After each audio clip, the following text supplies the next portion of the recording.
Hey everyone, Jeremy here. Welcome to the channel. Today I'm going to talk about Skeleton Crew. No, I am not actually reacting to the show this time. I wasn't that intrigued by it going into it. I really wasn't sold by the trailers. So I really wanted to kind of give myself some room here and not react to this one. However, I have found myself pleasantly surprised for the most part. Now, it's not a perfect show so far. I am just talking about episodes 1 through 3 right now because I have finished all 3. You know, I've got some things to say. So episode 1, I will absolutely say was the weakest link. I had set my expectations pretty low for this series. I was going into this expecting Caravan of Courage. Something I loved growing up, by the way. I absolutely loved the Ewok Adventures when I was growing up. They did a lot of talking about this series being, oh, it's going to be in the vein of Goonies and Stranger Things and yada yada. I didn't fully get that from the first episode. I got elements of it. Obviously, it's a kid's story. It's a coming of age sort of thing. It's a kid's adventure, a group of them going off and getting into trouble. That tracks with Goonies and E.T. and Stranger Things to a small degree on the Stranger Things. I think Stranger Things is a terrible comparison because Stranger Things is very much a horror series. But the Goonies comparisons have been there throughout, and even in their own promotions, they've been kind of hammering home that this is going to be a Goonies-like show. And okay, the first episode was a bit of a struggle for me. I shouldn't say struggle. I got done watching the episode and I wasn't mad. I wasn't sitting there going, oh, this is the worst thing to happen to Star Wars ever. I'm not one of those channels, so sorry. It was fine. It was an entertaining little show. I wasn't expecting much. And then I put off watching the next episode, which came out the next day. Honestly, that's kind of an indictment of television in general right now, is you'd better start hooking your audiences with that first episode or people are going to write you off.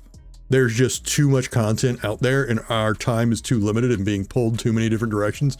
If you don't seal the deal on that first episode, you are going to lose half your audience. But that's not here nor there. This is more about the fact that their episode 1 wasn't that strong to me. It had some good moments. I really liked the kids' interactions and I liked some of the elements. I wasn't crazy about the whole going to school aspects and stuff like that. It just kind of drug for me in those moments. The kids were fun together. I absolutely love, I forgot his name, Neil. I had to look up the name. I was like, I know it's like an familiar Earth-ish name, but I couldn't remember it. Neil is honestly just the best. And my other favorite character being KB. I thought KB got some moments to shine. Neil flying the ship. By the way, there are going to be spoilers. Just if you're watching this, there are going to be spoilers. Sorry. But no, I think it's done a good job with giving all 4 characters something to do. It's made me like them. However, even in that first episode, while I kind of liked them, I also found that very much to be a setup episode, and it was a little bit of a chore to get through some of it. Not all, some. So that's what gets us to episode 2, because like I said, episode 1 just kind of happened. It was episode 2 that really drew me in. And that was because they started talking about the fact that the planet was hidden, that the planet was a myth, that it was supposedly a treasure world and so on and so forth. That intrigued me. And also the action got a little bit more, I wouldn't say intense.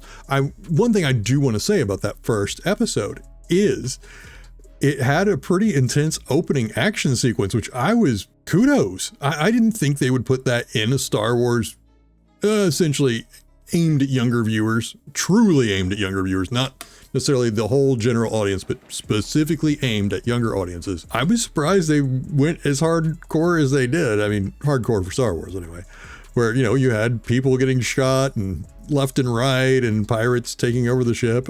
Kudos. That was a pretty good, intense Star Wars action moment. So I appreciated that. But whenever we're around the pirates, and now that we've been introduced to Jude Law, whenever they're around, it feels like the maturity of the show raises. And that finally someone like myself, who is very much not a child or a coming of age, though some could argue I am coming of age, but I appreciated the fact the pirates weren't overly done. They weren't just caricatures.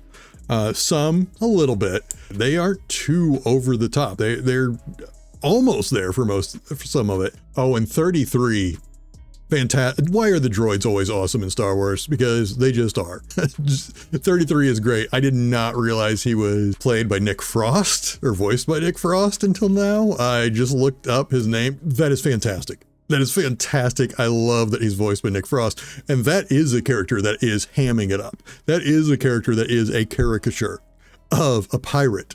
And I'm okay with that because that's how pirates would program their droid. But I will say that episode itself still did not fully win me over. As much as I'm saying all these kind things, there was plenty I wasn't really on board with. There were long sections of the kids being kids where I was just kind of like, kids being kids. But I wasn't wowed by it. I wasn't upset by it. Again, it was just there. It was probably this third episode that really has won me over, and by association has really raised the other two episodes, has made me appreciate the other two episodes more because it has given me more context to why they have this juxtaposition between everything. Because really the way I'm looking at it is they are using the world as this sterile place, and it is very intentional that it is kind of dull. Nothing ever happens there. Then you have the kids who are on this grand adventure, but when we're with them, we're seeing the world through innocent eyes. It's very big. It's very grand. They don't understand what all is happening, but it feels like everything could happen. Anything is possible when you're with them. And it gives a more child-friendly or approachable for children point of view, that innocence of youth point of view. And then you have the pirates now, and specifically Jude Law's character, which comes into 3, where I'm really appreciating it more because this is the maturity, especially with the Jude Law character right now. This could change by episode 4, don't know. But right now it feels like, now here's our third pantheon. You know, you've got the kids right in the middle with the sterile nature, the drab nature over here. And then you've got this just somewhat outlandish, not too outlandish, like I was saying, but you know, this much scuzzier world, this much more mature world where bad things truly happen all the time. And so you've got the kids caught right between these two worlds. I appreciate that far more now than I did the first 2 episodes. And the mystery of their homeworld and why it was hidden, I love that. Now we're on to episode 3. Yes, I am loving what they're doing with that. The fact that it's tied to the Old Republic, the fact that it is a huge mystery. I even liked our Hogwarts owl that delivered all this information. I liked her. I don't care. I know there are probably haters out there right now screaming she's the worst thing that happened to Star Wars. I am on the side of the owls here. But this thread has actually engaged me even more, especially since they did something I wasn't expecting. And now the New Republic is involved. Now that the New Republic is involved, that has me very interested on where this could go. And especially on the fact the New Republic apparently doesn't know this world exists. No one knows this world exists. Please don't let the payoff suck. Please don't let the payoff suck. Because that should be a huge mystery. That should be a very revealing mystery. Who in the world hid this planet for so long? It's not the Republic. The Old Republic's gone. Are they Imperial? Is this an Imperial world that has gone unnoticed, or it's noticed and it is very known by the Imperials, that the remnant that would be around at this point? So are they hiding it? Or is there another party that maybe realized, hey, I've got this cushy world here with no ties to any other world and I can just run it as my own kingdom? I mean, possible, but since this thing has existed since the Old Republic, apparently, you're talking thousands of years, so whoever's running it would have to obviously age out or be a droid of some kind, something like that. I'm kind of leaning towards something like the Empire right now, like the remnant decided, oh, we're going to keep this hidden. This is going to be in our back pocket in case something ever goes wrong, because this place can generate income for us, or they can generate weapons, or whatever it is they generate. Because the kids even said in this episode, all they do is crunch numbers about money, or something to that effect. Because they were talking about their parents are all analysts. I guess they could technically be a crime lord. I guess technically a crime family could be running this world and pretending they are the New Republic or something along those lines. But if so, it doesn't feel like what a crime family would do. Crime family would just come in and make everybody do it. They wouldn't care. So that's still a huge part of the mystery to me, is what is so valuable about that world and who is keeping it hidden. I think those are the two biggest mysteries right now. The mystery of who's the Jude Law character. No, that's he's a pirate. I mean, I think we all knew that, right? Is from that very opening scene with the guy in the helmet and they didn't show his face. We knew, right? I still haven't quite figured out the Force thing yet. I don't know if it's going to turn out, yeah, he is Force sensitive, or maybe he is a former Padawan. Maybe he was a Padawan in the Order during the Clone Wars.